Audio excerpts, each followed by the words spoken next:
a ó débi tí a fẹ́ dé, a ó débi tí a fẹ́ dé, ẹ bá tẹnu bèpè kẹ́ ẹ tẹnu bàṣẹ, a ó débi tí a fẹ́ dé. A dúpẹ́ o, àwọn senate president wa wọ́n ti dìde báyìí, wọ́n ti gbé òfin kalẹ̀ láti dẹ́kun àwọn bandits, láti ran Sunday Igboho lọ́wọ́, tí àṣẹ ti wá látọ̀dọ̀ wọn senate president wípé any bandit tí wọ́n bá rí kí wọ́n pa. Ẹ káàbọ̀ sórí ìkànnì yìí. Tó bá jẹ́ ìgbà àkọ́kọ́ tí ẹ ń bá mi pàdé rèé, ẹ bá mi like, ẹ comment, ẹ share, kẹ́ subscribe. Àwọn ohun tí ẹ máa wò lórí ìkànnì yìí, òun ni àwọn ohun tí ó ń lọ láwùjọ wa tó sì máa kọ́ wa lọ́gbọ́n. Ẹ máa bá mi ká lọ. And for Yoruba land, Yorubawuyi lórúkọ mi. Join the solidarity movement and the online protest. Nítorí àwọn victims tí wọ́n jí kó, nítorí àwọn ọmọ kéékèèké tí wọ́n kó ní Ọ̀yọ́/Ògbómọ̀ṣọ́. Lórí péjì yín, péjì wa Yorubawuyi, a fẹ́ bẹ̀rẹ̀ online protest kí àwọn bàbá wa kí wọ́n gbọ́, kí wọ́n wá wọ́rọ̀kọ̀ kí wọ́n fi ṣe àdá, kí wọ́n lọ bá wa gba àwọn ọmọ wa kalẹ̀, àwọn bàbá wa àti àwọn ìyá wa tí wọ́n wà nínú igbó, kó tó di pé wọ́n pa wọ́n tán. Gbogbo ọ̀nà tó ní kálukú wa bá mọ̀ lórí péjì Yorubawuyi, ká bẹ̀rẹ̀ sí ní pariwo. Èní ni 30th of May 2026. A máa bẹ̀rẹ̀ online protest wa lórí péjì Yorubawuyi. Gbogbo ọmọlúàbí àtàtà ní kẹ́ ẹ join wa. A lè bẹ̀rẹ̀ sí ní pariwo fún ìjọba bàbá Bọ́lá Ahmed Tinubu, gọ́vnà Ṣèyí Mákindé, àti pé ní báyìí nísìn wọ́n ti kọ lẹ́tà sí Ondo, wọ́n ní wọ́n ń bọ̀ wá yalù wọ́n ní Ondo. President Bọ́lá Ahmed Tinubu, àkànbí ọmọ olódò sledgehammer àbí àkànbí ọmọ olódò dẹ, engineer Olúṣèyí Mákindé, gbogbo ẹ̀yin àgbààgbà ilẹ̀ Yorùbá, ẹ má jẹ́ kí ayé torí yín bàjẹ́. Please bring back our children, bring back our mothers, our teachers, àwọn tí wọ́n kọ́ yín ní ẹ̀kọ́ tẹ́ fi dé ipò tí ẹ dé, àwọn tí wọ́n kọ́ yín ní ẹ̀kọ́ tí many of you tẹ́ fi di governors, even the president. Teacher ló kọ́ president ní ẹ̀kọ́ tó fi di president. Please bring back our teachers, bring back our mothers in the bush, bring back our fathers in the bush, bring back our families. They are our family. Ọmọ Yorùbá ni wọ́n. So now we are starting the solidarity protest online. Gbogbo ẹ̀yin tẹ́ bá nífẹ̀ẹ́ sí, please join us. Let's do this together. Let's do this together. Ká jọ pariwo papọ̀ fún àwọn àgbààgbà ilẹ̀ Yorùbá, àwọn ládéládé, àwọn lóyèlóyè, atọ́ba àti ìjòyè. We should all join our hand, join our mouth together láti máa pariwo fún wọn. Ẹ̀yin tí ẹ bá lè ṣe ń wọlé, mo láyọ̀ láti sọ fún yín wípé fídíò kan mo rí ní àárọ̀ yìí. God bless you for saying bring back our family.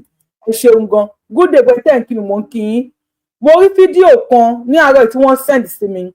Mo ti send ẹ̀ sí èèyàn kan kí n tó bẹ̀rẹ̀ iṣẹ́, kí n tó bẹ̀rẹ̀ show yìí.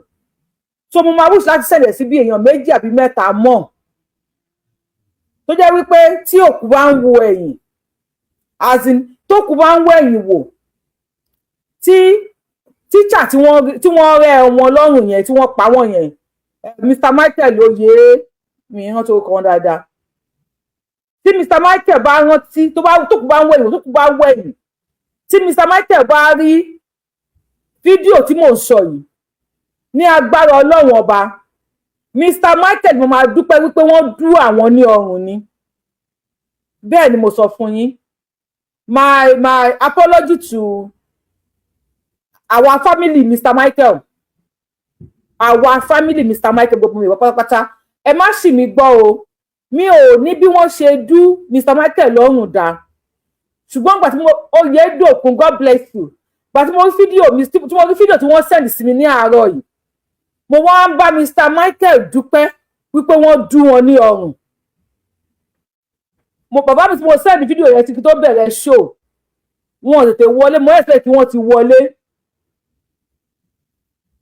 wọ́n ń bá Mr. Michael dúpẹ́ wípé wọ́n dú wọn ní ọrùn because eléyìí sì tí àwọn èèyàn wá ń ṣe nísìn ó ti ń kọjá àfaradà ó ti ìwà lẹ́wà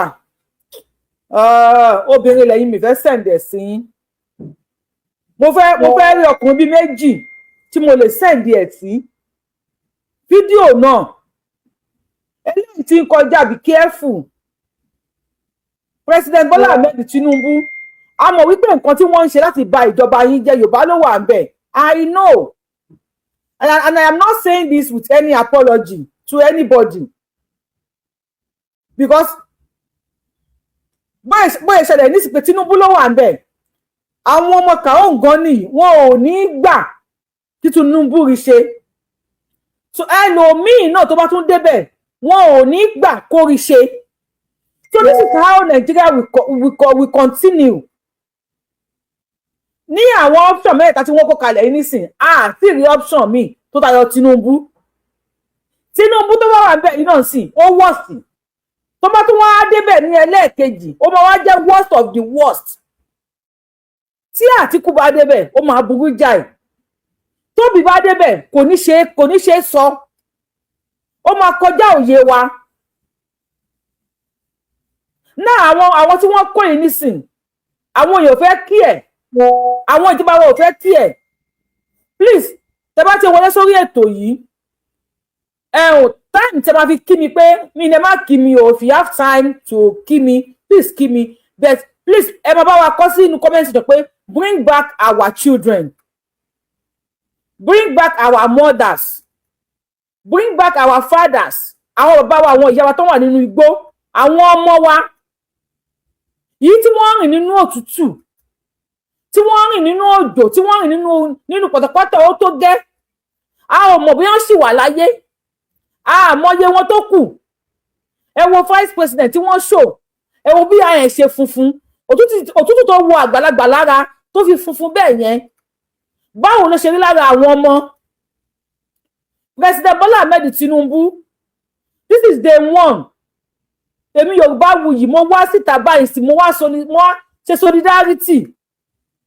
solidarity protest lélẹ́yìí lórí pé online solidarity protest lélẹ́yìí láti bẹ̀yìn láti kéde sí gbogbo ìyàgbàgbà gbogbo ẹ̀yin alẹ́nu lọ́rọ̀ gbogbo ìjọba mọ̀ pé ẹ ní agbára láti bá wa gba àwọn ọmọ yìí wálé.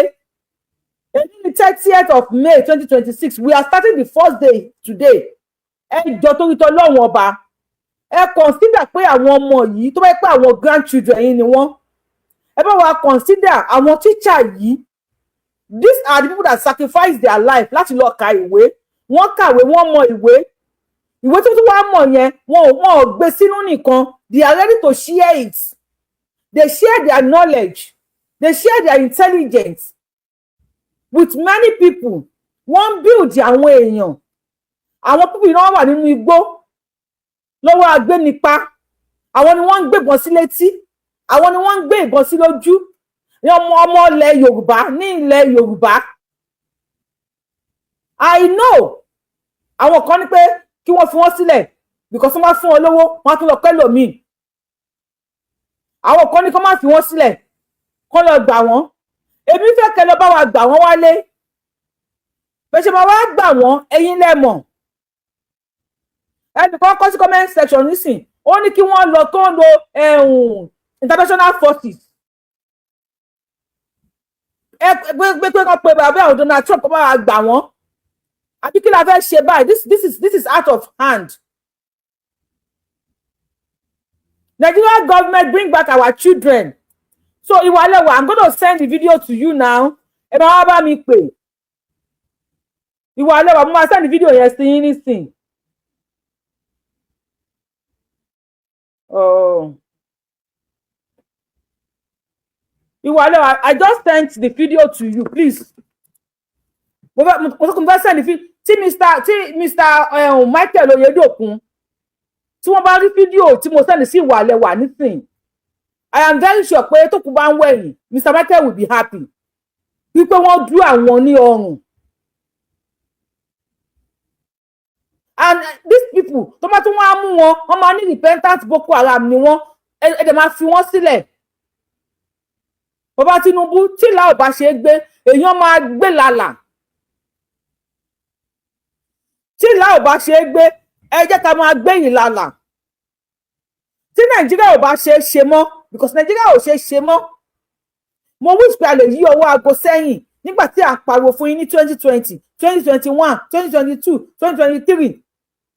Nígbà tí àwa rí èmi láti àná tá à ń sọ fún yín pé Nàìjíríà ò lè work.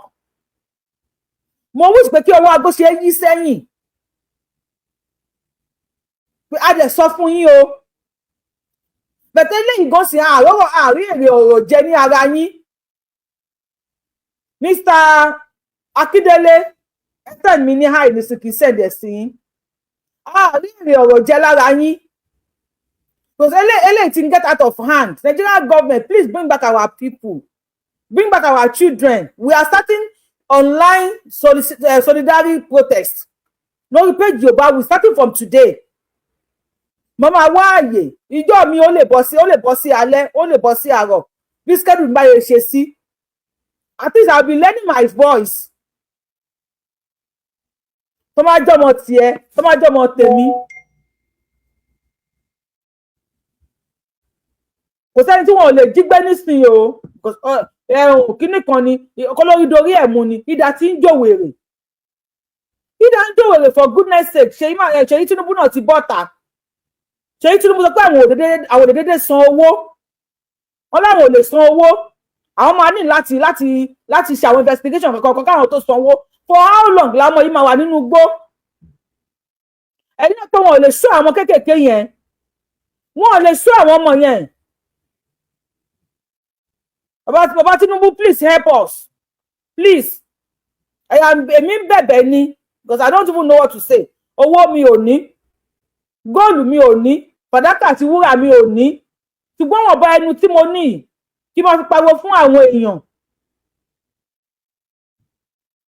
Ẹjọ́ torí t'Ọlọ́run ọba.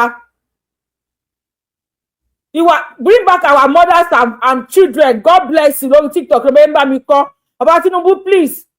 Please, we stand with these people in the bush. We don't even know where they are now. Governor Seyi Makinde, Engineer Oluseyi Makinde, please.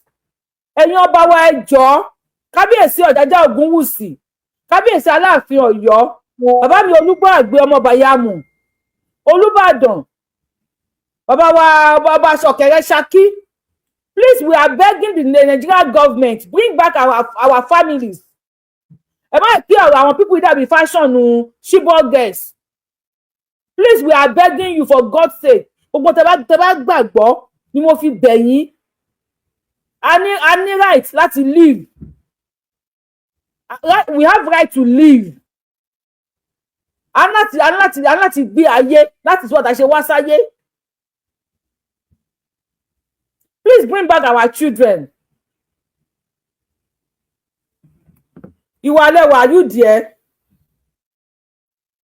Iwalewa, I just send the video to you. Ṣé ìyẹ̀pẹ̀ ti dákú? Because I need somebody that I will send it to and that person will call. Please bring back our children. Bring back our family.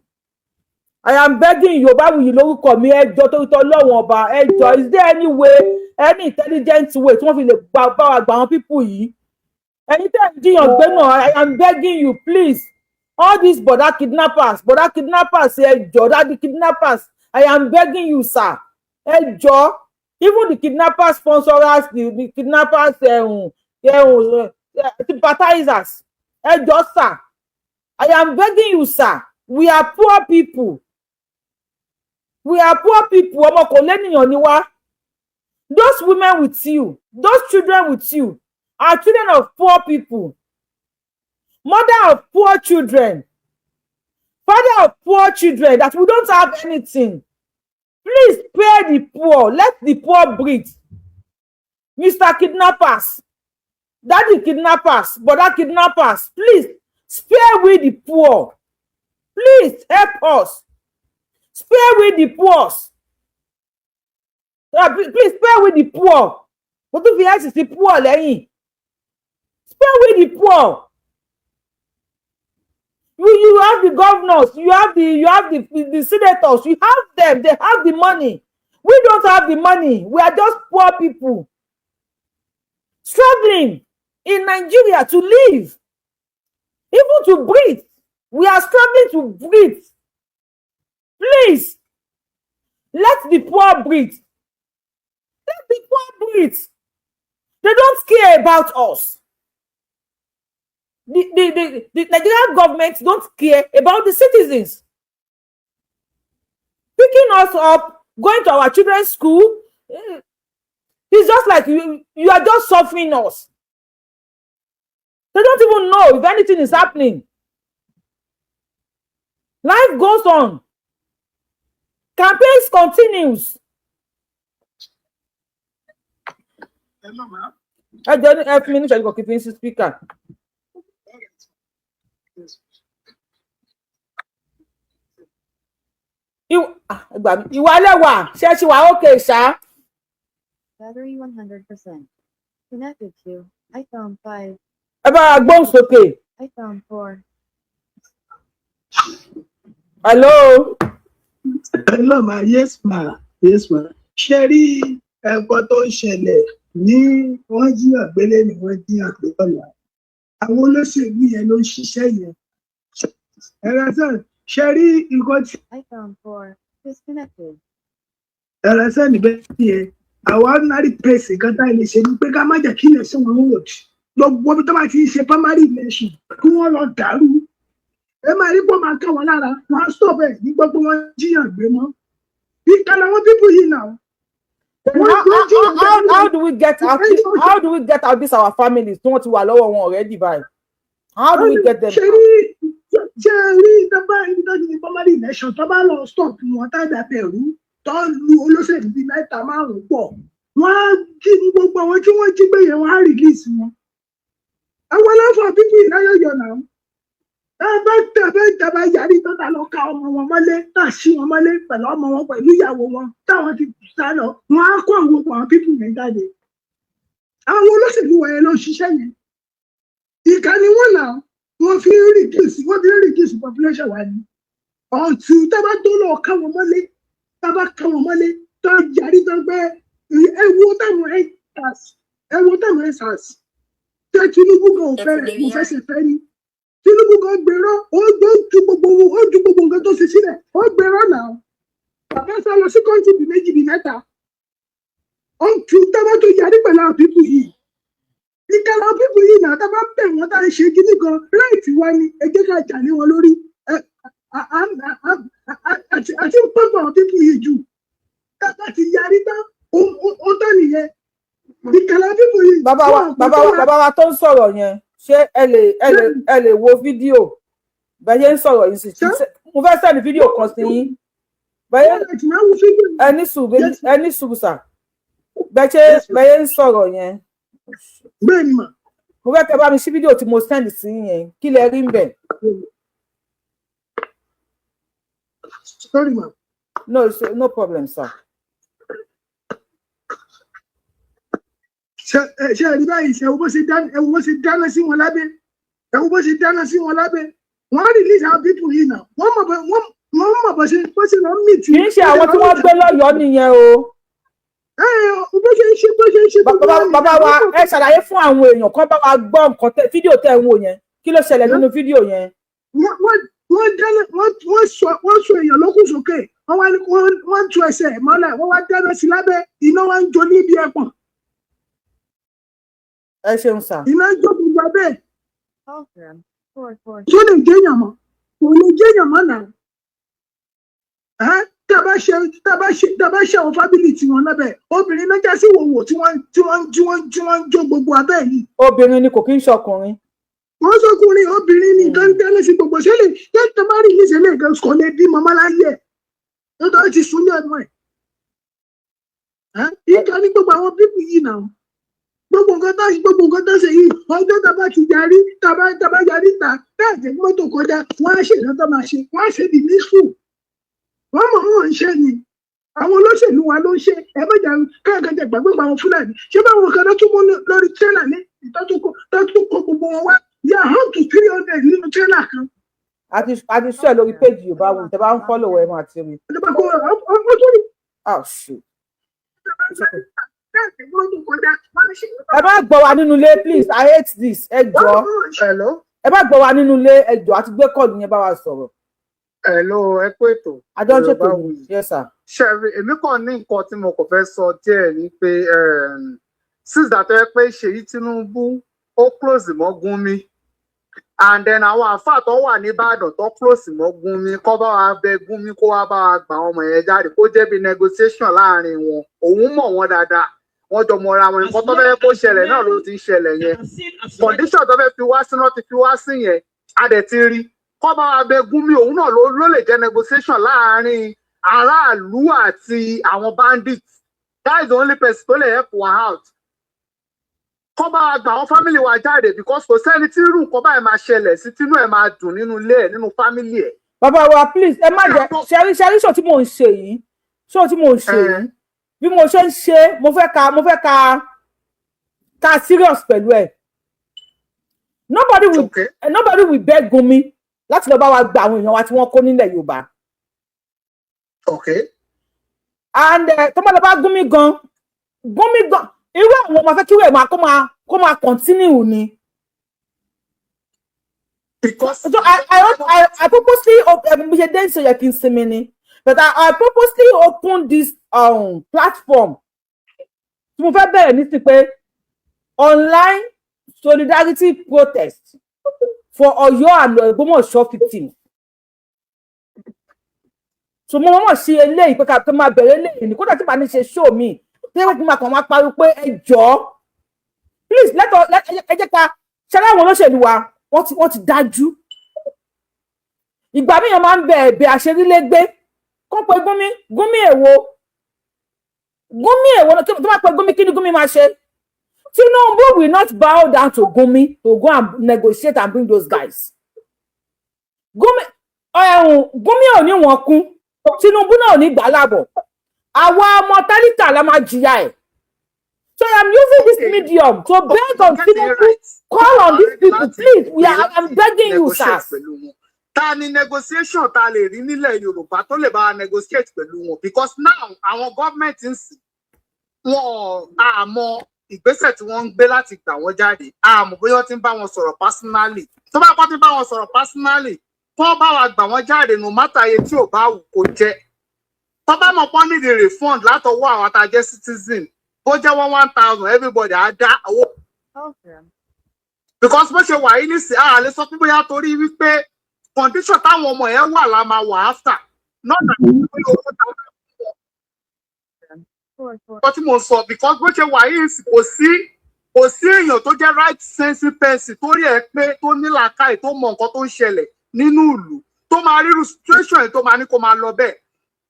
And second thing mo fẹ́ sọ lórí ẹ̀ ni wípé when the negotiation is going through ẹ jọ̀ọ́ wọ́n tún need láti try láti máa bẹ̀rẹ̀ ìdáàbòbò gidi because tí wọ́n bá gbà àwọn ilé jáde kó má tún lọ kó àwọn míì kan tún fi cover up because bó ṣe máa ń ṣe nìyẹn a need láti tètè secure ọ̀lẹ̀ yẹn ká bá gbà àwọn yẹn jáde kó hàn nílẹ̀ ráyè wọlé mọ́. Ó dà ẹ bá ṣe gẹ́tì kan tí mo sọ ṣá. Mo ń gẹ́tì yín sà. Because tí a bá fún wọn opportunity yìí sí tó bá fún wọn lówó tí wọ́n gba àwọn ọmọ yẹn jáde within 2-3 days táwọn gọ́ọ̀mẹ̀ntì wọn ò bá gbégbé sẹ̀ wọ́n á tún gba bòmíì wọlé wọ́n á tún kó àwọn ẹlòmíì náà bọ́dọ̀ tí máa ṣe lọ nìyẹn. So àwọn gọ́ọ̀mẹ̀ntì wa àwọn governors wa ló yẹ kó tètè protect boundary oníkálukú tó bá ti protect ẹ̀ka lẹ́sìn kó wá wọ́n náà ti gba àwọn yẹn jáde. Ó dà ẹ ṣe ń gbọ́ bá wa. Advice ti tèmi o. Ó dà ẹ ṣe ń gbọ́ bá wa. Ẹ̀yin tí mo send kìíní sí ìwà lọ́wọ́ if you don't I don't want ẹ̀yin bí mẹ́rin tí mo ti send the video yẹn sí. You see, this is why I don't send video to people. They send it to gbogbo èèyàn tó sọ pé send it to me, send it to me. Ìwọ̀n bẹ́ẹ̀ yín tẹ́ bá ní lọ́pàá send ẹ̀ sí yín. Ó yẹ kẹ́ ẹ lè pè wọlé kẹ́ ẹ sọ fún àwọn èèyàn nǹkan tí ẹ rí. For how long la máa continue by? Okay, if you are not telling people, I'm going to tell people. Video tí mo send sí ẹ̀yin kọ̀ọ̀kan tẹ́ ẹ tí pè wọlé lórí ẹ̀. Lára àwọn tí wọ́n jí gbé kì í ṣe ara àwọn Ọ̀yọ́ o ara àwọn tí wọ́n ṣẹ̀ṣẹ̀ kidnap ni wọ́n ti kidnap àwọn yẹn ọlọ́mọge ni wọ́n wá so ọwọ́ ẹ̀ méjèèjì mókè báyìí wọ́n bọ́ sí òwò ọmọlúàbí ẹnìkan fà á nítan báyìí ẹnìkejì fà á nítan báyìí wọ́n wá dá iná tó ń jò blàblà wọ́n wá dá sí abẹ́ ẹ̀.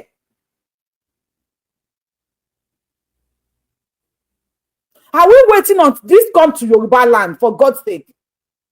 Ọlọ́mọge ni because tẹ́lá rí ọmú àyẹ̀ ẹ ti mọ̀ pé ọmú ọlọ́mọge ni. Wọ́n wá sọ sókè wọ́n wá ẹnìkan fa itan ẹ̀ báyìí ẹnìkan fa itan ẹ̀ báyìí wọ́n wá dá iná tó ń jó blàblà wọ́n wá dá sí lábẹ́ iná ẹ̀ wá ń jó gbogbo tán ẹ̀ ó ń jó gbogbo wọ́n wí èèyàn lóòyẹ̀ for God's sake wọ́n yan èèyàn ní òòyẹ̀. Suya. And at the end of the day, the people you call them repentant Boko Haram for God's sake. About Tinubu, please. We are tired. To me, Yoruba, I am tired. I am tired of this. I am tired of this. I am tired of your silence. Please do something.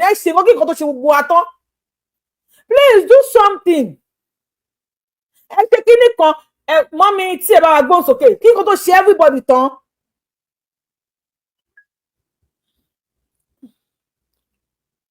Ok ẹ má bínú mọ́mí tí mi fi sí speaker ẹ tó bá lórí fóònù ẹ kó gbóhùn sókè. Mọ́mí tí ẹ jẹ fún mi ní ìṣẹ́jú 5 ẹ bá wa gbóhùn sókè lórí fóònù. Dára fún àṣẹ. Ẹ jẹ́ kí n dá sí fídíò tẹ̀sán yẹn lówó ẹ̀ sẹ́ẹ̀dẹ̀ sí ìdìbò mo tó rí more than 2 weeks. Ok ẹ̀yin tí ẹ ti rí fídíò náà bìí à ń gbọ́ yín. Tipẹ́. Èmi èjè àwọn èèyàn ní kì í ṣe ìgbà tí mo bẹ̀ sí bá wọn fà á. Program 4474. Bẹ́ẹ̀ wọ́n lọ́kọ̀ bùrọ̀ àtọ̀dọ̀ wà ní. Ọ̀pá kan wúmà ẹ̀ wọ́n dáná sí wúmà ẹ̀ ń doró burúkú. Ìṣẹ̀lẹ̀ náà méjèèjì. Oúnjẹ oporo ikú wọ́n dáná sí abẹ́ ẹ̀. Ó mà kọ́ ẹ̀rọ yan àyẹ̀ ni pé ọyàn yẹn yan ọlọ́mọge ni.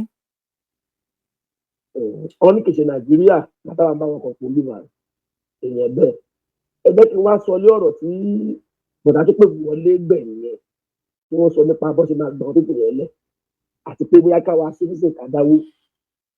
A ti ń dáwó lẹ̀ tẹ́lẹ̀ ọ̀rẹ́dì àfátà sí Nàìjíríà ẹni tó sí Nàìjíríà nìkan ní ìdáná owó yìí. Wọ́n ti ń gbára sọ̀bù lọ́wọ́ wa ọ̀rẹ́dì láti kidnap àwọn ìjọba yìí. Ohun tójú wa rí nílẹ̀ Yorùbá ń bì a ò tí ì rú èrè láéláé. Ẹ̀dẹ̀ ti di ìṣànókè èso oògùn ọ̀rọ̀ mi fún ọlọ́gbọ́n tó wà lórí ìkànnì yìí. Ọjọ́ tí gọ́vnà Ọ̀yọ́ state ti declare rẹ̀ pé òun fẹ́ ṣe president ìjọ kejì ni wàhálà ìwọlé wa fún ọlọ́gbọ́n o. Ìyìn tó ṣẹlẹ̀ ní pé gbọ́n tó ń dalẹ̀ láàmú àti àwa yìí àwọn ọ̀jọba Tinubu mọ̀ ń pa àwọn kó wọn wá láti wá dìfẹ́ǹdì ìbò wọn ìgbà tó wọ́n wọlé níbikíbi torí Peter Obi ló wọlé nídìí 2015 election ọmọ Yorùbá ni mí ò ní mò ń sọ gbangba yìí ṣùgbọ́n ibi tó kù sí láti rí bò yẹn yí ilẹ̀ Haúsá ni ó lọ kó wọn pípù yìí wá pẹ̀lú bó ṣe kó ti Buhari wá ńjọ́ kìíní àná the settlement wọn ni kò tán lọ́dẹ̀ ti gbowó ẹ̀ lọ́wọ́ wá ti pa àwọn èèyàn wọn ti dúgbò àwọn èèyàn wa so that man have came out to the position of individual ni òun á gba ransom wọn á dín go for wọn á gbé lọ ṣùgbọ́n bí tá à ń lọ kọ́ nìyẹn ṣẹ́rí ìta ní ìgbì ní ìsinsìnyí ni pé ó ti di iṣẹ́ ọ̀dájú ní o ti parọ́ fún yín o ó di iṣẹ́ ọ̀dájú o tí a bá máa bọ́ lọ́wọ́ wàhálà tó ń ṣẹlẹ̀ lẹ́yìn bá iṣẹ́ ọ̀dájú ni some people will pay àwa ò ní pay àwọn tó lè wà mẹ́rin wọn á kó orúkọ Jésù ṣẹ́rí ńgbà tí ayé Ọbásanjọ́ ẹ̀rọ tí o ìlú kan lẹ Ìgbò ni wọ́n pa sójà kan ṣo ó jẹbẹ̀rù gúdúgúdú ó jẹ́rù àtẹwúrẹ́ ibẹ̀ àtàgùtàn ibẹ̀ ló jẹ́rù pátá tó bá sì ń gbé pé Tinubu fúnra rẹ̀ mọ bó ṣe ń lọ tó èmi ò mọ tá a fẹ́ ṣe pé ká dájú tán lẹ́ẹ̀kan náà láti sì kẹrin tí a bá dẹ̀ máa sọ̀rọ̀ bí torí àwọn náà wà bí o ó wà ní orí ó wà lọ́wọ́ láì wọ́n gbọ́ wa o pé ká kọ́ ti gbọ́ ọmọ yẹn lẹ̀ ká sì gbogbo nǹkan ẹ̀ ṣe ń lọ ẹ má ní àwọn gọ́fúrò tí màá negotiate pẹ̀lú wọn wọ́n ti ń negotiate pẹ̀lú wọn òun ọ̀jẹ̀ kẹ́ mọ̀ ni wọ́n ti ń negotiate pẹ̀lú wọn lábẹ́lẹ̀ òun ọ̀jẹ̀ ká mọ̀ ni so because àwọn olórí ìgbọ́n ti fọwọ́ tó jẹ́ tí wọ́n so ti gbé bàbá wa kọ́ máa waste time púpọ̀ ẹni Tinubu ló máa wá lọ kó ẹni sùúrù sà ẹni pé ẹni sùúrù ẹni Tinubu ló lọ kó wọn wá fún láti máa jiyàn gbé nílẹ̀ Yorùbá bẹ́ẹ̀ni Tinubu máa lọ kó wọn kó máa wá pa wá nílẹ̀ Yorùbá. Tinubu mọ̀ ń pa ẹ̀ náà. ẹ̀yin èèyàn tẹ́ ń wò wá please ẹ̀yin èèyàn tẹ́ ń wò bá wa dá ẹni sùúrù sà. ẹmọ ẹni ẹsẹ̀ tó tẹ̀lé ọmọ ẹni níjẹ̀bú òde lánàá ẹmọ ẹni ẹsẹ̀ tó tẹ̀lé ọmọ ẹni kọríṣó. wọ́n mọ̀ náà they know about what we are facing. wọ́n fẹ́ fi ṣe politician náà kó lè dé náà ni.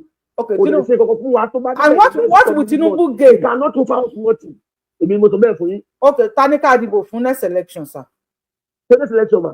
bẹ́ẹ̀ fẹ́ tẹ̀símẹ́ntì àṣẹ tó lè bá ṣe láìláì ó kẹ̀kẹ́ ìran Yorùbá báyìí nísìnyí pé ọ̀rọ̀ olóyè ti dàgbọ́ mọ́rọ̀ yìí ọ̀rọ̀ olóyè nìkan ló ń ba pọ̀ èmi jẹ́ lórí pé kò sọ́nà àbáyọ kankan fún olóyè ju ọ̀rọ̀ APC lọ ló yọ wọn jáde tí ò bá jẹ́ bẹ́ẹ̀ kì í parọ́ fún Tinubu òye tẹ́lifíṣàn gbá nílẹ̀ kejì gbangba ni mo ti ń sọ yìí o ìyá ti pọ̀. bàbá wa ta ni ká gbé síbẹ̀ Àtíkù Òbí Tinubu. Àtíkù ò bẹ́tà Òbí ló lè bẹ́tà bẹ́ẹ̀ kó ṣe é ṣe. ok Òbí so Òbí bá ní fèsì àwọn Fúlàní cabal. ó máa pa Fúlàní tó ń pátápátá kò ní ó ti mọ̀ pé wọ́n ti parọ́ àárọ̀rọ̀ fún wa tó bá lè rọ̀rọ̀ fún àwọn náà àbọ̀nú ewu torí kò sí ìjọba Yorùbá tó lè wà ń bẹ̀ ó máa rò máa sì Fúlàní pẹ̀lú àwọn ìlọni èmi mo sọ bẹ́ẹ̀ fún yín ẹ má bínú o Yorùbá ni mí ọmọ Yorùbá tó kọ ìpamọ́ ọ̀bẹ́òkúta ní owó àtẹ̀tẹ̀ mi. ó dà ẹ ṣe náà bá wa. kò sí APC tó ní romance ìjọba Fúlàní ìrìn tẹ́ ká sọ èmi ò ní mo ní o. ẹ ṣeun sà ìyàwó mọ́mí ẹ̀ bá gbọ́n sókè lórí TikTok ẹni tó ti wọ́n ẹni tó ti wà lórí TikTok tí mo tá a gbé sókè ọ̀ 37 request mo ti gbé gbogbo yín wọlé ẹ̀ lè wọlé tó pé power tap ni so tó ẹ̀ ní TikTok ṣe ń já yín bọ́lẹ̀ lẹ̀ and I don't want to be repeating myself tó bá ti wà lórí show ẹ máa bá wa like show ẹ máa bá wa tó bá ń power tap tó bá gbé yín wọlé ẹ máa lè dúró síbẹ̀ láti sọ̀rọ̀ mọ́mí ṣe wà ń bẹ̀ mọ́mí tí.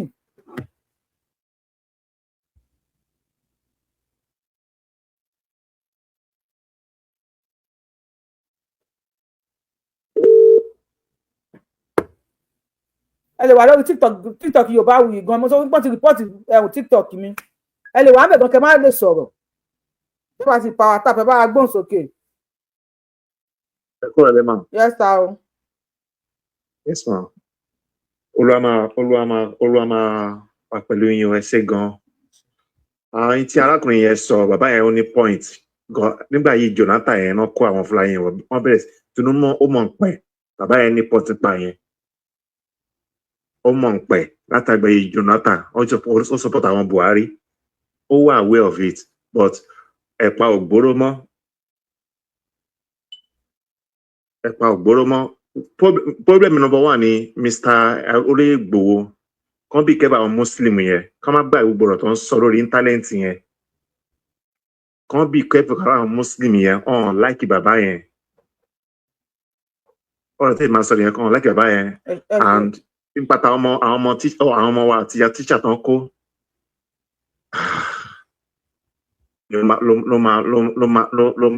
ló máa tà jù.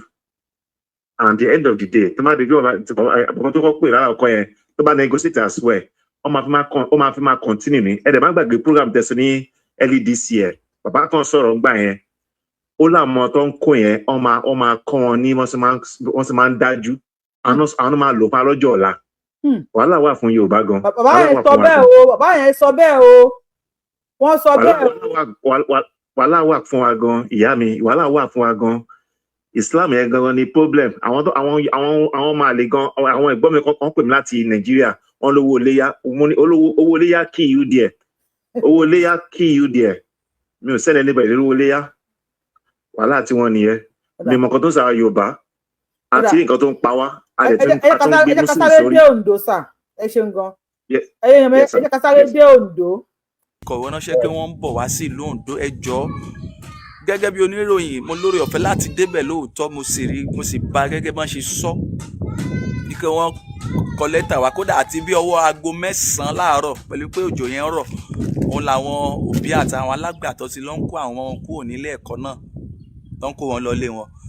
ẹ jọ̀ọ́ mo mọ̀ wọ́n rìlíìsì fídíò yìí fún gbogbo wa ká lè rí ká sì lè gbọ́ ká sì lè wá nǹkan ṣe sí. ẹ jọ̀ọ́ ibikíbi tẹ́ bá ti ń wò ẹ gbìyànjú láti pín káwọn èèyàn rí kó sì lórí ọ̀fẹ́ láti dé ọ̀dọ̀ ìjọba wa. Ẹ̀yin ìjọba wa ẹ jọ̀ọ́, bẹ́ẹ̀ ni torí pé ẹ̀yin Yorùbá náà lẹ sọ wípé àgbà ní pète ìlú, pé ẹni afúnlóbìnrin ní pète ọmọ bíbí. Ẹ jọ̀ọ́, ètò ààbò yìí ojúṣe gbogbo wa ni ẹ dákun. Ẹ̀yin ìyẹn wa náà ẹ má da sọ́run àwọn ìjọba nìkan, ẹ má sọ pé ìjọba nìkan ló lè ṣe, gbogbo wa náà lè ṣe. Ẹ̀yin elétò ààbò wa ẹ jọ̀ọ́, ẹ má dágun láì, ẹ má gbé àgbọ̀ndò lọ́wọ́ lórí ọ̀rọ̀ yìí, ẹ dákun. Ẹ jẹ́ wá nǹkan ṣe, Ọlọ́run bá la fi bẹ̀ yín o, ẹ jọ̀ọ́. Gbogbo apáta la mọ̀ tó ṣẹlẹ̀ ní ìpínlẹ̀ ti Ọ̀yọ́ lọ́sẹ̀ tí a lò. Now there's a letter wípé school mẹ́jọ wọ́n bọ̀ wá kó ọmọ ní school mẹ́jọ l'Ondo State. Èmi ò gbé kíní yẹn sórí ni. There is a letter wípé wọ́n bọ̀ wá gbé ọmọ ní school mẹ́jọ ní Ondo State. Ṣé ẹni para tán báyìí ìjọba yẹn jọ? Ọlọ́run mo fi bẹ̀yìn. Àdúgbò ẹni tẹ́ ń gbé kíní lé fún Fúlàní. Mo fẹ́ sáré ṣò kíní kan fún yín nísìn. Ẹ tó bá ti lè mute ẹ jọ̀ọ́, ẹ bá wa drop ara yín, ẹ má bínú lórí TikTok. Ẹ jọ̀ọ́ mo kí mi ò máa mute yàn lórí TikTok mi. Tẹ́ bá ti lè bá wa mute lísì. Ẹ jọ̀ọ́ ẹ lè drop ara yín mà. Ẹ má bínú o, ẹ má bínú mo ṣákọ. Ẹ kì í drop ẹ̀mí yín jọ̀ọ́.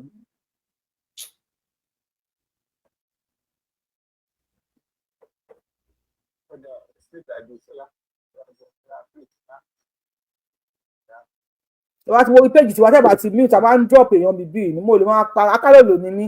Ọ̀rọ̀ tí mò ń sọ kò easy fún mi àti máa sọ. Kí máa fi force sọ̀rọ̀. Kí máa sọ pé ẹ bá wa mute, akálòlò kì í ṣe bẹ́ẹ̀. Mo máa ń kálòlò, so I get angry easily. Now, ní Ondo State, ní Ogun State nísìn, Sẹ́ríkì Fúlàní Muhammed lórúkọ ẹ̀. Wọ́n ní wọ́n ń jí àwọn èèyàn kó ní Ogun State. Wọ́n kó àwọn ọkùnrin, wọ́n kó àwọn obìnrin. Wọ́n wá gbé ransom lọ fún ẹnìkan, fún àwọn kan. And could you believe pé ní kitchen Sẹ́ríkì Fúlàní, nígbà tí àwọn ọ̀tẹlẹ̀múyẹ́ agbófinró Nàìjíríà wọ́n fẹ́ ṣiṣẹ́ wọn. Wọ́n wípé àwọn agbófinró Nàìjíríà wọ́n lè ṣiṣẹ́ yìí tí ìjọba gbà wọ́n láyè. Òun lẹ̀ ń wò lórí tribune yìí. Báàgì tí wọ́n fi gbé owó lọ fún àwọn agbésùnmọ̀mí nínú igbó. Wọ́n bá báàgì yẹn nínú ilé Sẹ́ríkì Fúlàní ní Ogun State. Abẹ́òkúta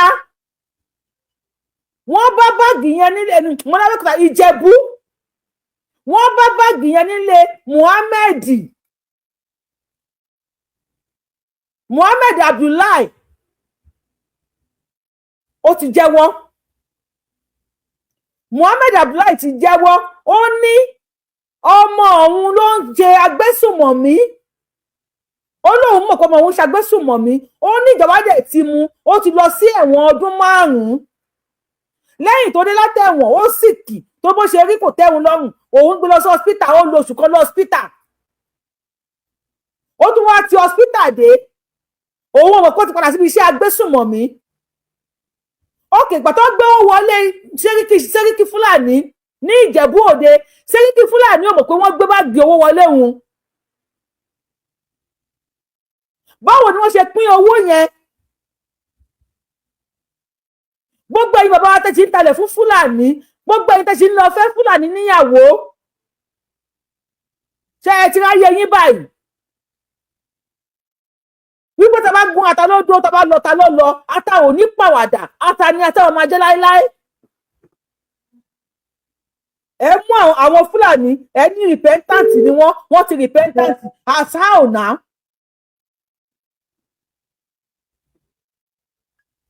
Ẹ bá wa gbóhùn sókè ìyá mi. Àwọn náà jẹ́ abáwo ni ká lẹ́kúṣẹ́. Yes ma. Òbí kàkejì lórúkọ Jésù. Àṣẹ Èdùmàrè. Mo dúpẹ́ gan. Bí mo ṣe rí program mo ní kí sáré dá sí. Nǹkan tá a máa ṣe ni pé kọ́ ní káwọn èèyàn kan wọ́ọ̀dù síta, kọ́ bọ́ síta, kọ́ bá àjòtò àwọn ọmọ wọ̀nyí. Because mo wo program lọ́dọ̀ bàbá gbàgede. Wọ́n show obìnrin yẹn tó gbọ́mọ yẹn dání. Ọmọ yẹn ọ̀fun ti gbẹ́ ọkàn lanu ló ń lanu. Ó dàbẹ́ ni pé ọ̀fun ẹ̀ ti lẹ̀. Ó lanu gbé ọkàn ń wò kó mọ nǹkan tó ń ṣẹlẹ̀. mo gbọ́ pé wọ́n ní wọ́n ti gbé 10 million fún wọn wọ́n nígbà tó ń gbówó yẹn lọ wọ́n ní wọ́n ka owó yẹn pé ó dín pé owó yẹn ò pé tó wọ́n tún wá bíìlì wọn lánàá 50 million wọ́n nìyẹn náà ṣe fi wọ́n sílẹ̀ ń sìn so àwọn ọmọ wọn yẹn wọ́n ṣe wà bẹ́ẹ̀ yẹn bó bá jẹ́ lóòótọ́ láwọn tó tẹ́ sílẹ̀ lẹ̀ nínú òjò nínú oòrùn abiyamọ wo ló lè rí yẹn kí ìjẹ wọn kó má máa pa lẹ́kún lójoojúmọ́ tí bàbá wọn pátápátá ó dẹ̀ lọ sọ́dọ̀ àwọn grandchildren yìí ìyẹn Tinubu báwo ló ṣe rí lára ẹ̀ báwo ni ìyàwó Tinubu báwo ló ṣe rí lára ẹ̀ nígbà tó bá wa àwọn grandchildren tó bá wọn ṣeré báwo ló ṣe rí lára ẹ̀ báwo ló lọ́mọ ó kí àwọn ló ń dowó àwọn náà ṣe gbogbo ẹ̀ àwọn mẹ̀kúnnù ló ń jìyà torí àwọn tó tún jáde tó tún bá wọn dìbò ìgbọn dábẹ ní pé orí wọn ò pé àwọn Yorùbá gan ti ibùn tún bá rò nígbà mi màá ní àwa Yorùbá ṣé wọn lọ́gbọ́n ni ókè wọn á tún mú wọn wọn á tún máa dòpò àwọn fáwọn ọlọ́pàá wọn lọmọ pé tó máa dọ̀dọ̀ ọlọ́pàá wọn á fi wọn lẹ̀ kí ló dé tàn kí rán wọn nílùú ẹṣin wọn máa rán wọn nílùú ẹṣin ìtumọ̀ ẹ̀rù ẹṣin yìí wọ́n ti mọ ọ̀pọ̀ tó jẹ́ àwọn kan fi nǹkan pa wọn lára kan tó lọ drop wọn tó dà lọ́wọ́ ọlọ́pàá tó bá pé bí ọjọ́ méjì àbí ọjọ́ kan kí gbogbo wọn ti kú dànù ṣé bí àwọn náà pààyàn báwo náà ṣe sọ pé káwọn Fúlàní máa pààyàn ká má bá wọn para padà mi ò dá sáàdì ní irú ìlú tá a ti wà yìí o ókè South Africa nìsín wọn lé wọn bẹ wọn ò dáhùn kò sí kankan tó ń ṣe àwọn Ghana ti wá káwọn ọmọ wọn wọ́n tún kọ́ ọmọ wọn lọ lẹ́yìn ìgbà tó gbé plane alẹ́ tó kó gbogbo wọn tún ní òkè wọ́n tún fún wọn níṣẹ́ wọ́n fún wọn lówó pé tá máa fi gbégbé sí ayé wọn irú ìlú wo ni ìlú ti Nàìjíríà yìí tó jẹ́ pé olúwa akọ máa kígbe gbogbo nǹkan tó yẹ kí kálukú máa sọ nìkan ẹjọ́ ó dùn mí pé mi ò mọ̀wé irú kọ́mẹ̀tì àti gbogbo èèyàn máa ti máa ṣe ọmọ mi ni mo máa ń pè kó bá mi grandchildren mi mo máa ń pè kó bá mi ṣe tìǹbù mi màá ti mà bí màá ṣe máa torí mi ìníṣẹ́ màá máa bá yín ṣe ṣùgbọ́n mi ò mọ̀ ọ́ ṣe mo ti ní kán kọ́ mi irọ́ ni ọdún kọ́tọ́ bá ti lọ iṣẹ́ wọn ò ráyè tèmi kémi bó ṣe kọ́mẹ̀tì nìkan kí n máa ṣe ni kán jọ kó torí Ọlọ́run kán rò kílẹ̀ abiyamọ kán bá àgbà ọmọ wọ̀nyí jáde àwọn ìyá gbogbo àwọn obìnrin yẹn ló ti rù wọ́n ṣó wọ́n ti rù especially ọmọ tó ń gbé dá. The bandits holding 176. ọmọ yẹn kò lanu ló mo ní ó dàbí ọ̀fọ̀ ọmọ ẹ̀ ti mọ́ ẹ wo Yorùbá òye wà lẹ́tà gbogbo ẹ̀kú bá ní kò sún lókun wọ́n tún ṣe léyà wọ́n tún ṣe gbogbo wọ́n tún pàgbọ́ wọ́n tún ṣe gbogbo ṣé wọ́n á tọ́ àgbẹ̀ tó ní kán lọ bá Gumi ṣé ká tún máa lọ bẹ Gumi lẹ́yìn ìgbà tó ń pàwé kó túbọ̀ wá máa pa wá sí ṣé kó túbọ̀ máa pa wá sí ni ẹjọ́ ìkọ́tà ẹjá máa kígbe àwọn olórí wọn àti ẹjálẹ̀ ọ̀gá tó ní gómìnà ní lọ́jọ́ ìbákidé àbúkú ló ń pè rà ókè wọ́n kó gbogbo àwọn èèyàn lábẹ́ nísìn ó tún dúpẹ́ òun fẹ́ lọ sípò kílẹ̀ ibi tí Tinubu wà ṣé báwo ló ṣe fẹ́ rí àwọn kan tún sọ ní Yorùbá tiwa wọ́n tún sọ pé kọ́ máa dìbò fóbi wọ́n mọ̀ pé ayé wọn ti bàjẹ́ nìyẹn tó bá tún dìbò fóbi tó bá dìbò fún Àtíkù the same thing náà ni nǹkan tó jẹ́ kán ṣe ni pé ká ṣàtìlẹ́yìn kán pín tó bá ti pín àní bọ́ nínú kíní kò sẹ́ni tó lè ṣe Nàìjíríà yẹn kódà Nàìjíríà ti wó tán rẹ́dí o mọ̀gbà tó ti ẹ̀fáyà ó ti wó tán kan jọ abẹ wọn ni kán bá fa àwọn ọmọ yẹn sílẹ̀ àwọn ọmọ yẹn ló jẹ wá lógún kan jọ àfikúnlẹ̀ bí abiyamọ máa fi bẹ̀ wọ́n kán fa àwọn ọmọ yẹn sílẹ̀ torí wọ́n gbébọn sí sétí obìnrin yẹn ní táwọn rí igi ní ìbọn yẹn tó gbébọn tó bẹ̀ sí sọ̀rọ̀ tó tún bẹ̀bẹ̀ tó gbé Mákindé tó pe Tinubu tó pe ìyàwó Tinubu kò sẹ́ni tó dá nǹkan jọ ẹ̀bẹ̀ ni ká máa bẹ̀ wọ́n ẹ̀bẹ̀ náà bẹ̀ òṣìkà ó bá jẹ́ kára yé gbé o ṣé Nàìjíríà God bless you nǹkan tí mo ní kí n sọ fún ẹnìyẹn ìwọ náà tó bá ṣe kó máa rẹ̀tì nígbà kankan torí bó ṣe ké tó ṣe bẹ̀ wọ́n kọ́ máa pa wọn táàbù àbí kíníkan kò dìgbà tó pẹ́ tó ti sọ kò dìgbà tó yẹ sọ àwọn tó mọ̀ ọ́ ṣe tó bá ti di pé o bẹ̀rẹ̀ program bẹ́ẹ̀ kó máa bá wa ṣe tó bá yẹ pé mo mọ̀ ọ́ ṣe ni màá máa ṣe because iṣẹ́ yẹn náà kò rí sí láti ṣe wàá tún kúrò bẹ́ẹ̀ wàá tún lọ síbi iṣẹ́ tiẹ̀ ó yẹ kán mọ̀ pé àágùn náà ló ń là ẹ̀jẹ̀ ló ń lò. mo dúpẹ́ Nàìjíríà God bless you ó ní ọmọ tó ní kára ẹ̀ṣẹ̀ ní gbogbo fámìlì ẹ̀ṣẹ̀ lágbára náà ló gbá nìkan á ṣe é ṣe lójú ẹ̀mí wọn níṣẹ́ lẹ́yìn ẹ̀ lórúkọ Jésù bó ṣe máa rí ìyẹn tó Nàìjíríà God bless you ó dàárọ̀. I can say the sincere love ní ọ̀rọ̀ àyà yìí wọ́n ní àwọn ọmọ bó ṣe máa ń power tap ní àwọn ọmọ kọ́mẹ́ǹtì kọ ni wọ́n ní kò yẹ kí n máa sọ fún yín mọ́ ẹ pé ìgbà míì gan mo fẹ́ sọ because ó máa irritate mi tó bá ti bí wọn ní tẹ máa ń tán bá tẹ wá ń ṣe ó máa yẹ káwọn èèyàn rí ni òmòjì máa sọ lórí show mi irú ìyá yìí sìn wọ́n ní àwọn wo kíní kan níbì kan mẹ́rin mo máa ń pèsè orí show mi àwọn wo fídíò kan níbì kan whereas fídíò yẹn èmi á ti ṣe níbi bíi mo tún pé lọ́nà tèmi ní sí ẹ̀ mo ní sọ fáwọn èèyàn wípé ẹ̀yin tẹ́ ẹ ní YouTube ẹ gbé fídíò mi ẹ lọ lò lọ́fẹ̀ẹ́ let people see it tí wọn bá ṣí ẹ lọ́dọ̀ mi tí wọn ò láìkẹ́ lọ́dọ̀ mi ẹ̀yin ẹ fi gba owó èmi ò kí ń gba percentage ẹ lọ lò lọ́fẹ̀ẹ́ I just want my great grandchildren to come my next 100 years generation to come kó mọ̀ wípé ìyá àwọn ní ìyá àwọn kan ìyá àwọn kan Yorùbáwùyí náà ń jẹ́ nígbà yẹn wọ́n sọ òótọ́ fún àwọn olórí torí ní tó máa dé báyìí gbogbo èèyàn olórí wa yìí mo ń sọ fún yín pé ó máa padà kọjá ẹ̀mí yín ohun tó máa padà kàn yín á padà ga ju ẹ̀mí yín lọ ọmọ yẹn ṣe tí omi níṣẹ́ mo jẹ́ ń fi déètì sí torí àgbákò lẹ́ ń kó bá wa nílẹ̀ Yorùbá yìí tó bá yẹ pé àwọn èèyàn padà pàjùdà sí yín ohun tó máa dé bá yín ó máa ga ju ẹ̀mí yín lọ.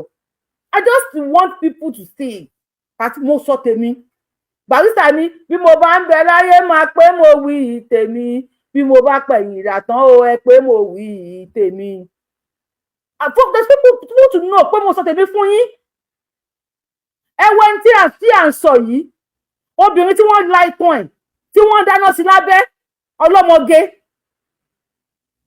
tí wọ́n sun èèyàn wọ́n sun èèyàn lóye àti ní fídíò kan tí wọ́n yan odidi baálé lé wọ́n yan sórí àtẹ wọ́n dẹ̀ mú ọ̀bẹ wọ́n dẹ̀ rẹ jẹ ibẹ̀ mo ti mọ̀ pé ọ̀rá àdí èèyàn máa ń jẹ́ kọlọ́bọ́tà tí wọ́n rẹ́ fún èèyàn jẹ these people àti ní dọ́pọ̀ tó dẹ̀ gé orí tó dẹ̀ jẹ láàyè these people are something else we have to leave that country please for God's sake ẹ̀yin ẹ̀rọ gba wá ẹjọ́ tó fi tọ́jú àwọn ọba Nàìjíríà yẹn ò lè ṣiṣẹ́. We just have to leave. Please, anybody that is talking on this show, solidarity for your victims. Solidarity for your victims. Ni mo pe show yìí. Let's start our protest. Let's start our protest online. We never can know who can see this. I'm not the pariwo síta. Eléyìí pọ̀ jù. Ìyá wa mo tún dé bá gbóhùn sókè o Ọláyínká gbóhùn sókè.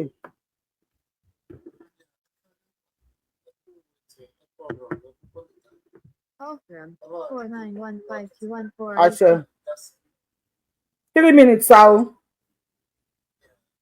So àwọn olórí wa àwọn ọmọ padà ilé wọn gbogbo lágbórí politics ẹgbẹ́ ẹ̀yìn àmì ni wọn ò jọ wá lójú nítorí politics ẹ̀yìn àmì gbogbo ariwo tí a ti ń pa láti ọjọ́ ìlú gbogbo máa wà ọdún ìsìnkú tí ń pa táwọn ìlúmíì lọ́dẹ̀ tí ó sọ káàkiri láti gbogbo bàtà tí ń sọ kínní láti gba gbogbo wàhálà tó ń bọ̀. Please help us beg these people. We are doing solidarity online protest là ń ṣe báyìí.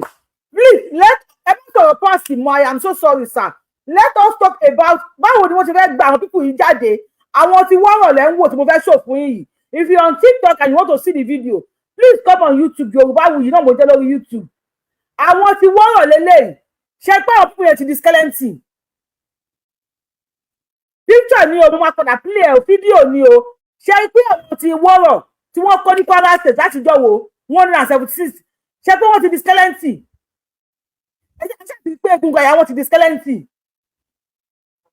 Àwọn ìwà ni wọ́n ń display báyìí àwọn ọmọ Yorùbá ni wọ́n ń display báyìí. Tó bá pé bí àwọn tó ti lọ níwájú àwọn balógun Ìbíkúnlé àwọn balógun Ògúnmọ́lá àwọn tó ti lọ níwájú tó ti lọ tó bá pé bí wọ́n yẹ ṣayé nì ṣé ìtẹ́jọ́ àti bàbá wa nísìn ṣé ẹ máa wá sáyé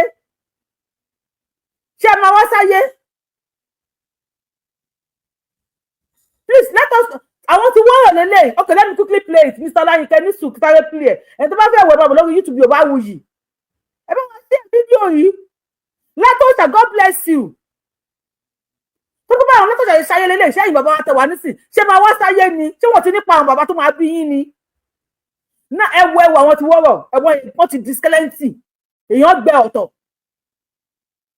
let's hear from them and do you know wọ́n sì ń campaign ní Kwara State, campaign sì ń lọ, àwọn ìyá kan sì ń dùdì, àwọn eléyìí sì wọ́n ti gbàgbé wọn síbẹ̀. And this can happen to anybody, for God's sake. Nílẹ̀ Yorùbá kí la ṣe fún yín? Ẹ jọ̀ọ́ torí Ọlọ́run. Now, ẹ wò wọ́n ní wọ́rọ̀.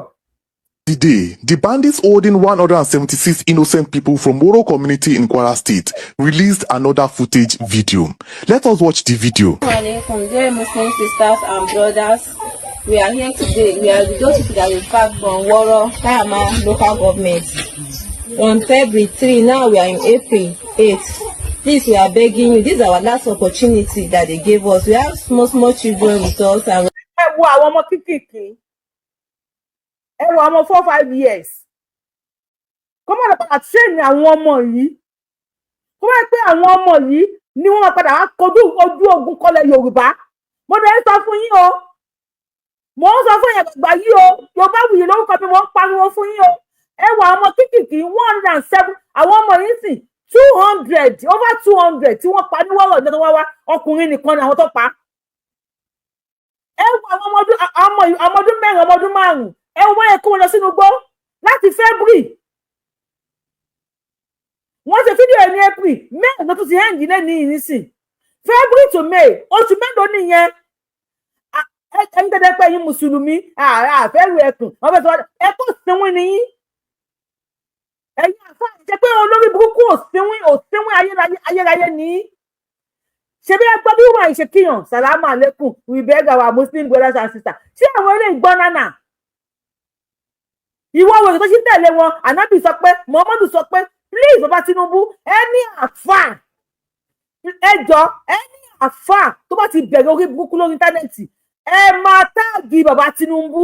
Ohun tí Burkina Faso president ti ṣe, ẹ bá wa ṣe, mo ti drop video yẹn láàárọ̀ ìtòrí page mi. Short video like 13 or 14 minute video ni. Burkina Faso president ó gbé ìmáàmù tó ń kírun ní títì. Àti ní ọmọ kírun ní títì mọ́, ó bẹ̀rẹ̀ sí ní ṣe pẹ̀rẹ̀ wá sí against the government. Wọ́n gbé ó sá eré. Àwọn ọmọlẹ́yìn ẹ̀ tí wọ́n bọ́ta tí wọ́n yẹ lórí lọ, wọ́n kó aṣọ sí wọn lọ́wọ́ ní kó lọ sí training.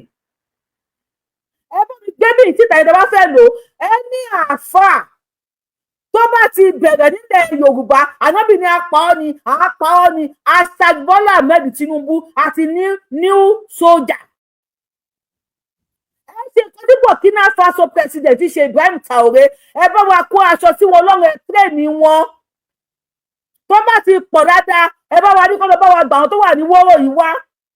Ẹ kó wọn wọnú gbọ́sà bísà. Nǹkan tí Ibrahim Traoré ń ṣe nísìnyí for God's sake.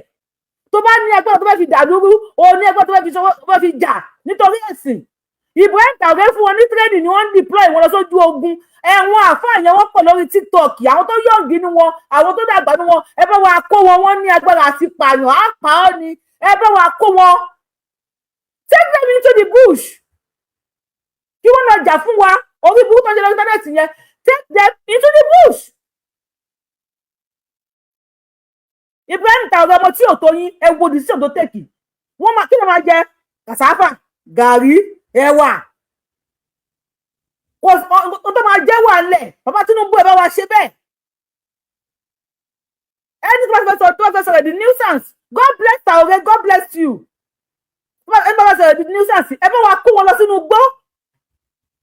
Ẹ ò ní wọ́n mú Yorùbá, èjì láàmú rẹ̀, ọ̀bùsì láàmú, ọ̀bùsì. Now, hear from them. I'm not disclaimer tán yẹn, ẹ sọ̀rọ̀. we are here today. We are those people that we back from Woro, Kayama local government. Footage video.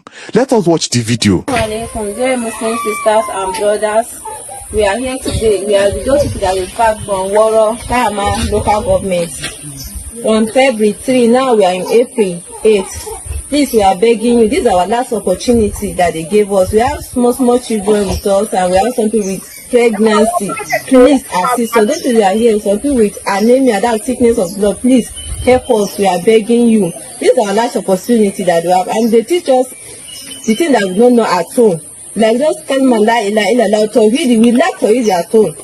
Even though we those people that they are at home, they know that we like to read it, but we are here. They teach us everything, and we understand everything. Inshallah, wadi. the name of Allah, we understand everything, and they are not beating us. They are not. They give us food and place with water. Everything is available, but we are still begging you, please. We beg you, please. This is our last opportunity, please. These victims are still in the bush with the band. ṣebí ẹ gbọ́ wọn ní nǹkan tí àwọn ò mọ̀ nípa láìláìlà láwù nílé wọ́n ti ń kó àwọn nínú igbó àwọn ọmọ ọdún 5 ọmọ ọdún 6 ẹ wo tí wọ́n ti kó sí wọn lọ́pọlọ gẹ́ẹ̀ yẹn ni wọn ọ̀nà àwọn o wọ́n fún àwọn lóúnjẹ dáadáa o ṣe bẹ́ẹ̀ ni wọ́n yẹ sanra dáadáa ẹ̀yin tẹ́ ẹ̀ ń wo fídíò yìí ṣe bẹ́ẹ̀ rí àpá pé wọ́n sanra dáadáa olóńfọ́ fún àwọn lóúnjẹ wọn ò fọwọ́ kà wọn ṣùgbọ́n àwọn fẹ́ lọ́ọ́lé. wọ́n ti ń kọ́ àwọn ní àwọn kan táwọn ọmọ nínú ìsìlámù wọ́n ti ń kọ́ àwọn irú àwọn kéèkéè yẹn sìn wọ́n máa kọ́ wọ́n yẹ máa ń dùnyàn wọ́n yẹ máa ń pààyàn wọ́n yẹ máa ń mú jẹ wọ́n yẹ máa ń jẹyàn wọ́n yẹ máa ń sun èèyàn jẹ lẹ́tà wọ́n wọ́wọ́ sáàrin ìlú láti February di May láwọn èèyàn 176 ti wà nínú igbó ọlọ́yin tẹ́ bá wa gbóhùn sókè sà.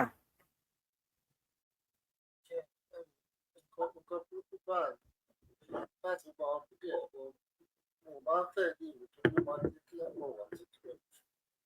so abẹ́gẹ́ bẹ́ẹ̀ sọ bọ́tà lè ṣe láti náà ní pé èèyàn ká voice wa ká pressurize àwọn ìjọba wa wọ́n mọ nǹkan tó yẹ kó ṣe èmi ò mọ dáàbà lè tẹ̀lé àwọn machineries wà wọ́n máa ń lọ háyà ṣáàní títà ìgbà kí wọ́n tà ní bọ́ háyà machinery láti lọ bá àwọn púpọ̀ wọn pé tí wọn ò lè ṣe gbogbo àwọn nǹkan bẹ́ẹ̀ yìí èlò ló fẹ́ kọ́ wọn èyí tó fi máa jẹ́ pé àwọn because àwọn nǹkan táwọn pípọ̀ yìí fẹ́ báyìí nìsí àwọn kan sọ pé wọ́n ń béèrè ransom àwọn kan ní pé kíní kan iṣẹ́ ìtọ́ tó fi máa lọ kó wọn ransom fún àwọn olórí burúkú tó yẹ kí wọ́n á tún lọ bẹ̀rẹ̀ àwọn iṣẹ́ gbàgbà kílẹ̀tà fi gba àwọn machinery táwọn military ọ̀bá lè ṣe kó wọ́n bá wa ṣe ìnáwó kọ́ lè rescue àwọn ọmọ yìí kọ́ lè rescue àtúrí ẹ̀ gbogbo nǹkan tó tẹ̀ bó ṣe àmọ́ bó ṣe ń lọ báyìí báyìí ọ̀ nǹkan tó dẹ̀ tẹ̀ tó burú jù ní ìjọba wọ̀tá ní ibà yìí tí nǹkan bá ṣẹlẹ̀ kò ní sí daily briefing nígbà òkè kí ni situation báyìí tí gọ́tà ibi tá a bá ṣe lè ibi tá a bá ṣe ọkọ̀ máa tálẹ̀tì kọ̀ máa wà tó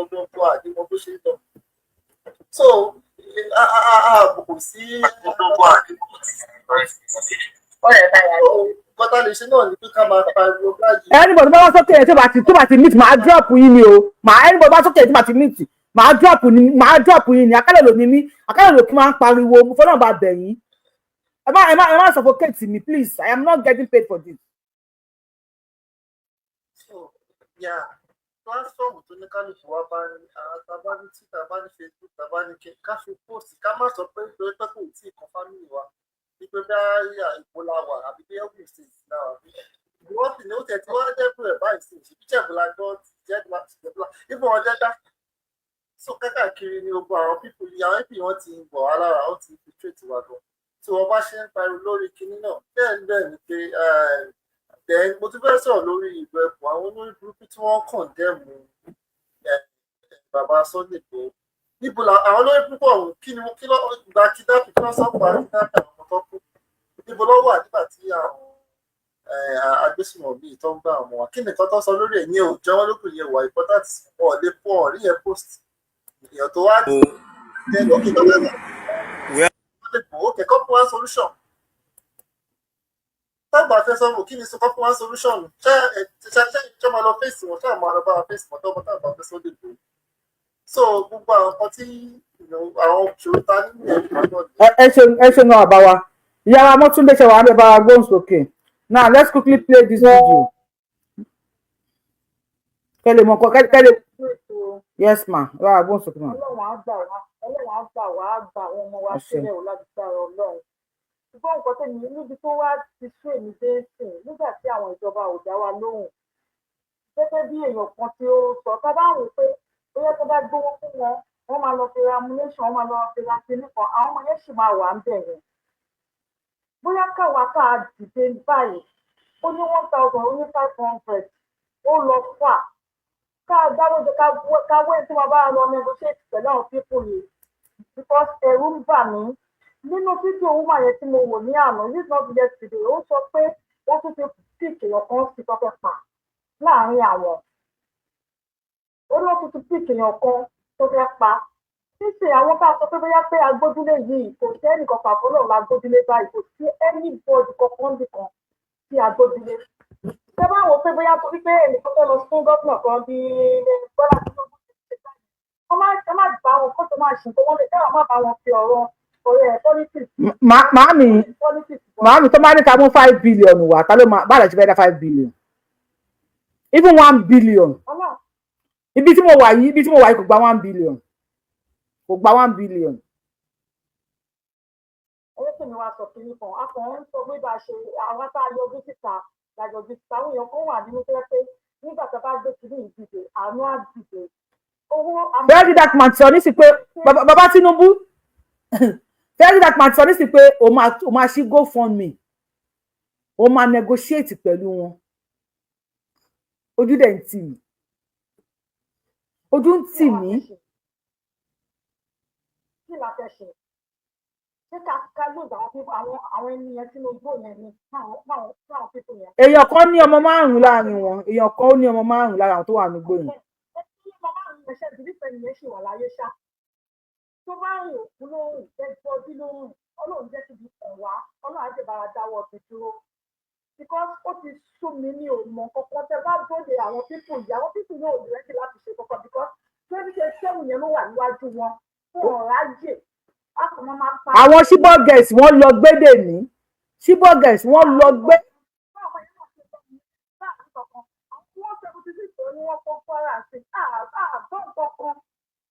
wọ́n kàn fi ẹ̀mí wa play politics ni ẹ yẹ ká play ní Lagos State rẹ o ẹ kú àlejò. Where are they? Ó dà.